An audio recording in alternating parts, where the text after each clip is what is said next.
And let me welcome back everyone to the first inning. And let me remind you that this is a kid-friendly show. We don't curse with PG-13. So you can play this at any level, very loud, anywhere you are, and you'll be fine. Welcome back to the first inning. And yeah, we're going to talk about the All-Star game, the first half of the MLB season. And so far, it's been great. And we're gonna talk about it. And we got Roger, the big Yankee fan, here along to talk about it. Hello, good evening, everyone. And things are going fantastic. The Yankees had a fantastic first half of the season. Well, a little bit over the first half, 92 games. And the Yankees, as a team, finished the first half before the All-Star break with a 246 batting average. But they lead the majors in home runs with 157. They lead in runs batted in with 472. And they lead in runs scored with 497. And they lead in OPS as well with a 776 OPS. And their starting pitching has a 3.0. Their pitching staff has a 3.08 earned run average. And they finished the first half of the year 64 wins and 28 losses, and have a 13-game lead in first place. And now we are at the Midsummer Classic, the All-Star game, which will be played in Los Angeles, California, at Dodger Stadium. I got my sunglasses for this. Yeah, keep going. And the Yankee and the American League starters are going to be Alejandro Kirk at catcher. Toronto Blue Jays, Vladimir Guerrero at first base, Toronto Blue Jays, Jose Altuve of the Houston Astros at second base, Tim Anderson at shortstop for the White Sox, and the outfield is going to be Aaron Judge of the Yankees, Mike Trout of the Los Angeles Angels of Anaheim, and Shohei Ohtani will be the starting outfielder for the Los Angeles Angels. And in the National League, we will have Contreras starting at catcher for the Chicago Cubs, with Paul Goldschmidt of St. Louis starting at first base, and also Jazz Chisholm of the Miami Marlins starting at second base. Trey Turner of the Los Angeles Dodgers starting at shortstop. And the outfield is going to be Ronald Acuna of Atlanta, Jock Peterson of San Francisco, and Mookie Betts of the Los Angeles Dodgers. And I think Bryce Harper is injured and won't be starting. And also in the American League, I believe Mike Trout won't be starting, so they will have to be replaced.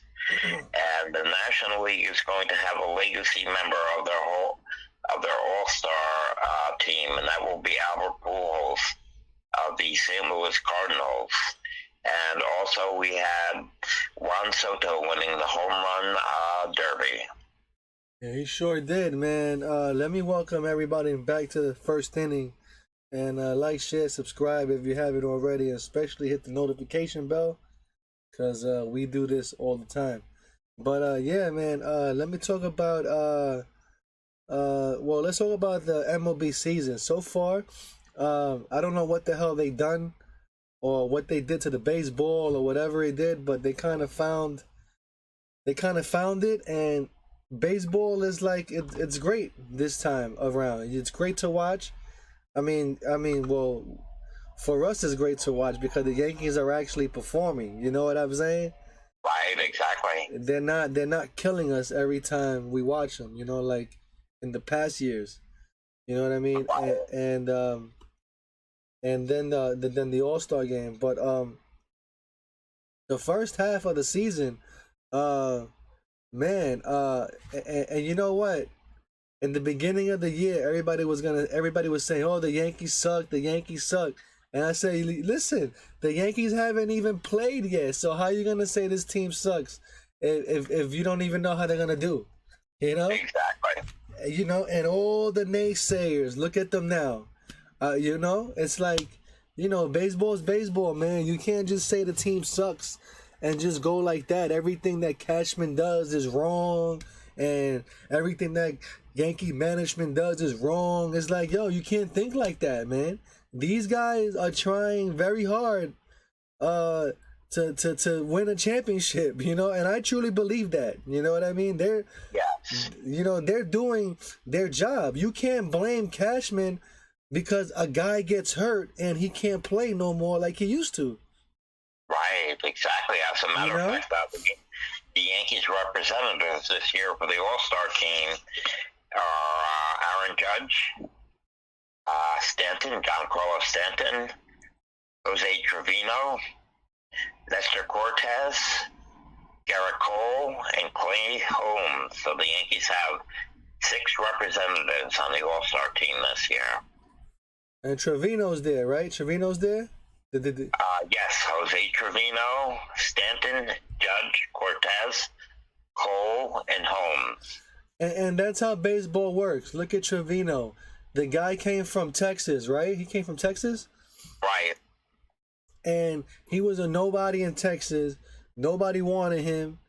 And look, the guy gets hurt in spring training, and he stepped up to the plate for the moment, you know, and he took it. You know? Exactly. You know? He did a fantastic job. He's hitting. I mean, they got him as a defensive catcher, but he has really performed offensively as well. I also forgot to add that the designated hitter for the American League will be Miguel Cabrera of the Detroit Tigers. And Harper was supposed to be the designated hitter of the National League, but he is out injured, so he will be replaced. And Mike Trout of the American League is also, I believe, injured and will be replaced. So I'm not sure who will be replaced by. What happened to Shohei Ohtani? Ohtani's in the starting lineup. Ohtani will be in the starting outfield. Oh, he's playing outfield. Yes. How did he get an outfield job? I thought he was a DH. Oh, well, he is a DH, but he also plays the outfield as well. He plays the outfield, he DHs and pitches. Oh, so maybe his secondary position is labeled as an outfielder? Right. Oh, yeah. I get it. Wow. And the starting pitchers for tonight's game will be Shane McClanahan of the Tampa Bay Rays, who has had a fantastic season so far, and Clayton Kershaw of the Los Angeles Dodgers will be starting for the National League. Oh, man, it's going to be a great game. Hey, and for the record, I don't think Shohei Ohtani will survive the outfield at Yankee Stadium. Oh, my goodness, I don't know. I really don't know. But, he often does designated hitting and pitching, but his other position is the Friday outfield. night. Them in the field. Friday night at Yankee Stadium, that's a tough crowd, let me tell you. Right, exactly. I know it is. The bleacher creatures, that's for sure. Yeah. But the Yankees got off to a great first half at 64-28. The 1998 team at this point in the season was 68-24.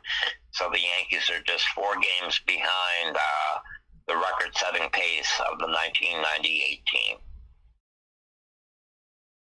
Wait, they're ahead of it?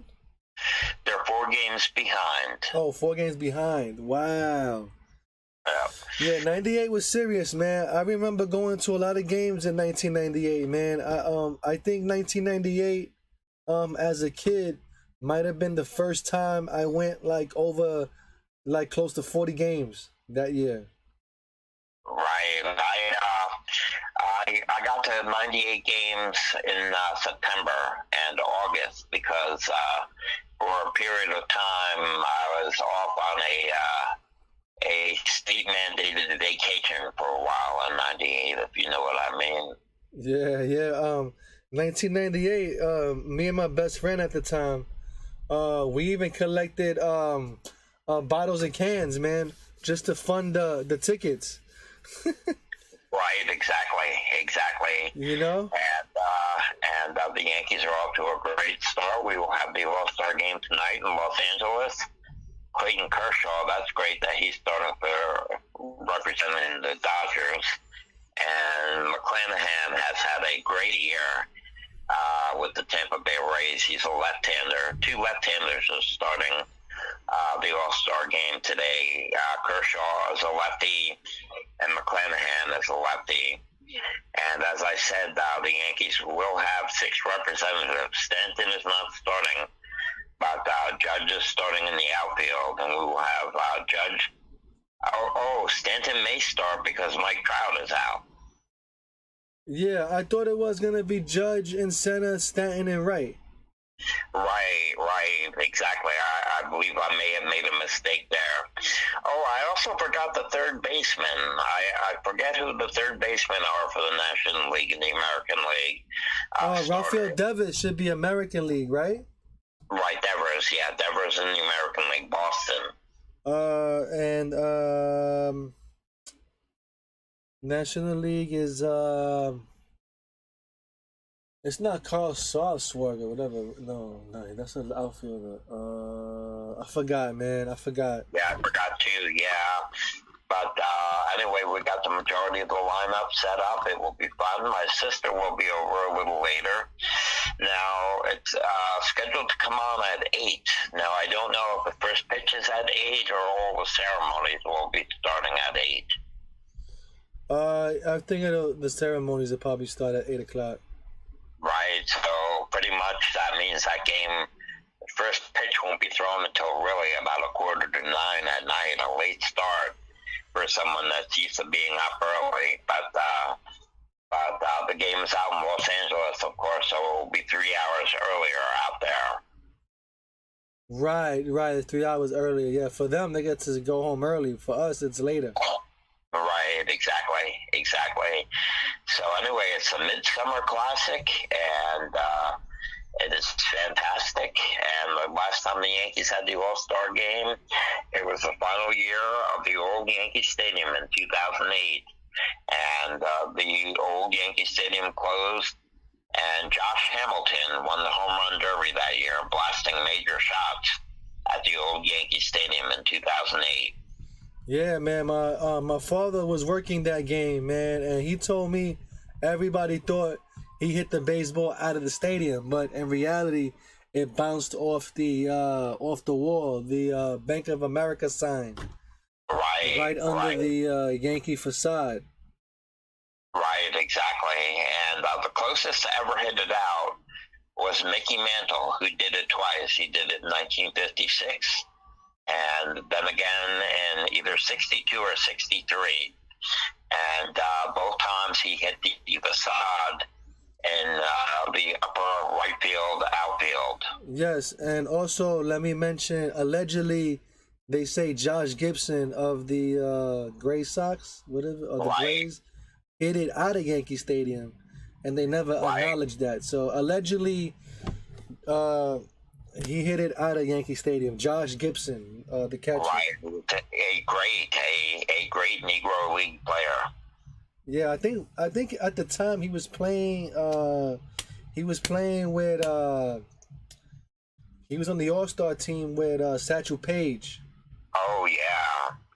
And they were playing the Black Sox, the Black Yankees. Right. Because Yankee Stadium used to play Negro League games too. Oh, yes. I know the Negro League were fantastic baseball players. They totally erased that part from history. It was a very bigoted time of the century, in the 20th century. But those players were fantastic. Right. Also in the museum of Yankee Stadium, you'll find nothing of the Negro Leagues. Nothing of the old Yankee Stadium and the Black Yankees, nothing. I know. Well, they do have a lot of it. I mean, I guess they just concentrate on the Yankees at Yankee Stadium. But when you go to the Hall of Fame, of course, they have an entire Negro League section. Yeah, but I'm just saying, though, the Yankees don't acknowledge their own history at the stadium. Yeah, that's true. If you understand, it's part of the history. Just like a Billy Joel concert played at Yankee Stadium. That's part of Yankee Stadium history. Well, then what they should have is, they concentrate on the Yankees. But if you want to have a museum of the history of Yankee Stadium, they could do something like that, because there's been boxing matches, there's been football, there's been concerts. Yeah, it doesn't really matter because it's the new stadium. I get it. But all this happened in the old stadium, and it's not part of Yankee history. I'm just saying, of Yankee Stadium, which is allegedly, it's not acknowledged, man, in Yankee history at all. It's part of the stadium history, really. It's part of the stadium history, correct, but they don't acknowledge it. You know what I mean? Right. They'll acknowledge the great game of the Colts and the Giants before that. I see. With Johnny Unitas, throwing the touchdown and all that. Right. 1957. Yeah, they'll acknowledge that first before that. You know what I'm saying? I'm just saying, but there's a lot of history, man. A lot of history and more history to be made in the new Yankee Stadium too. So, man. Oh yeah. Definitely, and definitely looking forward to it. I've got for the first half of the year before the All-Star break, I've been to 4 Yankee Stadium games and 1 Somerset Patriot game. I've got a whole lot more to go. I've got 9 Yankee games coming up in the second half, beginning 10 Yankee games altogether. Wait, let me see, 5, 9 altogether. I'm going to the Yankees and the Orioles in Baltimore, and then the 5 games with you at the end of July, going into August, and then at the end of the season, 3 more games against the Orioles. Yeah, man, I got the whole month of September to go, and I'm gonna pick and choose my games in August. Right, so we've got a lot more to go. But the trade rumors is about Juan Soto and all that. Yeah. And Soto's not even that great of a player, to be honest. What he is he's 23 years old. He has a great deal of potential, but I think they're overhyping him a little bit. At 23 years old, he's batting .250, and batting averages are lower these days. He's got 20 homers, and they feel he has a great deal of talent. But I don't know if at this point, at 23 years old, if they should be deciding on giving him a $445 million contract already. Yeah, that's true. That's what I'm talking about. Exactly. He's not ready for none of that, man. You don't want him to get hurt and then forget it. Now you got a problem on your hands. Exactly. If they guarantee that money. Yeah, exactly. I mean, that would be devastating, and it's happened. It's happened to the Yankees many of times already. So imagine, that hurts a team too, man, financially. Then they can't get another player, because they're financially bounded, to these things. What player are the Mets paying still to this day or something, where they deferred all the money and he left, or something happened and they had to continue to pay him for like 20 years? I forget that player. Oh, you're talking about Bobby Bonds? I mean, Bobby Bonilla. Bobby Bonilla, yeah, he got a few more years left. Wow, that is incredible. No, but he made it that way. He made it he made that contract that way. I know, to set himself up for life. He made that contract that way, so that's why it's like that. So every July 1st is Bobby Bonilla Day. Right, exactly. And then, of course, they really got burned with the Severino contract, really. They signed into that 4-year, $40 million contract. And for 90% of that contract, Severino has been out. Yes. Yeah, man. I mean, the Yankees have been getting burned, man. It's true. And I never really understood. I know Hicks is doing better now, a bit better now. But I never really understood giving Hicks a 7-year, $70 million contract. I just didn't value him at that level. I mean, we all said that at the same time. I mean, when it Right. happened, and look at him now. He's not even. I mean, he's there defensively like Joey Gallo is. They play defensive baseball, but their bat is like nowhere to be found. Well, yeah, he had that wrist sheath injury, which was the same type of thing that Mark Teixeira had, and that ended Mark Teixeira's career. And we spoke about that as well too, and he hasn't Right. done anything. You know what I mean? So, who knows? He might even retire on his own. Yeah, I don't know, but the whole Juan Soto deal. I mean, the New York press and the New York pundits are going crazy talking about getting Soto. But I would just rather they concentrate on signing Judge. I know Judge says he does not want to negotiate during the season, but I would concentrate on signing Judge. And if Soto comes, I don't want there to be any obstacles in signing Judge. Yeah, exactly. And you already know how the Yankees do. They all get it wrong. All these Yes Network guys, they say one thing and then Cashman does another and gets a guy that we never heard of. Exactly. I mean, I remember when they got Clay Holmes from Pittsburgh. Cashman looks like a genius now, but Clay Holmes had an earned run average over 5 with Pittsburgh, and then he came to the Yankees, and the Yankees really fixed him with his sinker, his 98-mile-per-hour sinker, and now, except for that one bad outing that Clay Holmes had, he's been fantastic. It's true, man. Like I say, man, well, I guess Steinbrenner was right. The son of Steinbrenner was right. Don't blame the managers and coaches. Blame the players. How? And that is why I'm saying if they trade for Soto, Hal is not like George. So, if Soto comes, I can see them deciding on whether they want to keep Soto or Judge, not both. You follow what I mean? And I would Judge is just the type of guy that has to be a career Yankee. Yeah, he is the new Derek Jeter, though. You know what I mean?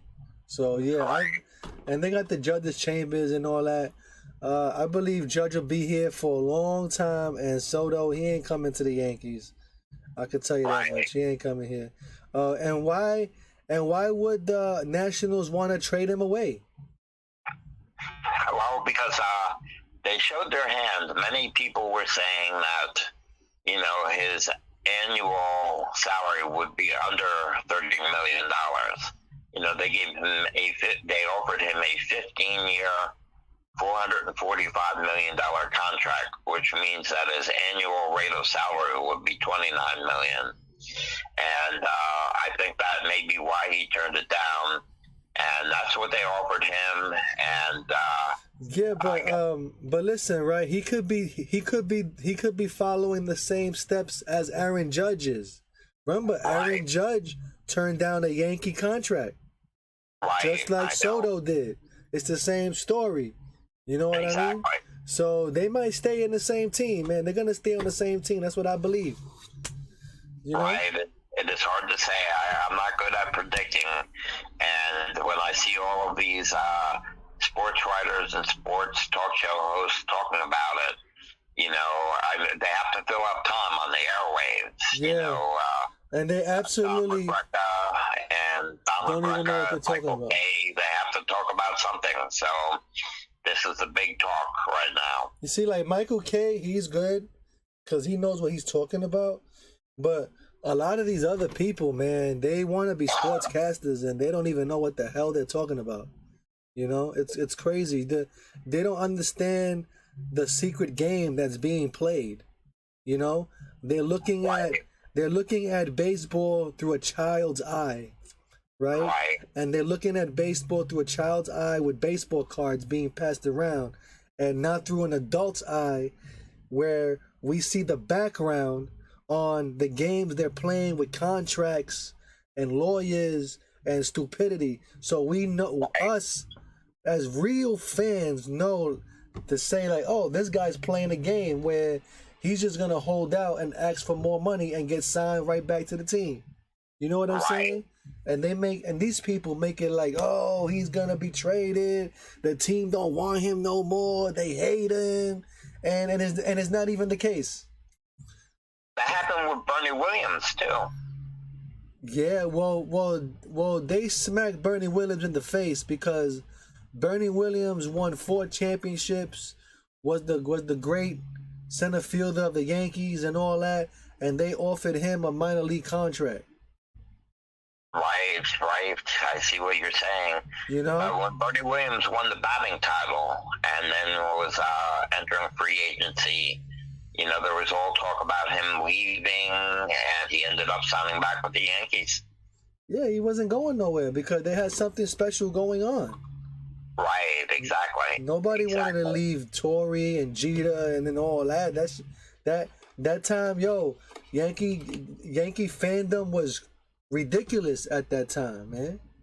I know, they were drawing 4 million people a year at Yankee Stadium. Yeah, it was. I mean, the old stadium used to be, starting in '96, not even '96. Starting in '97, that's when the stadium started getting sold out every game, right? Type of thing.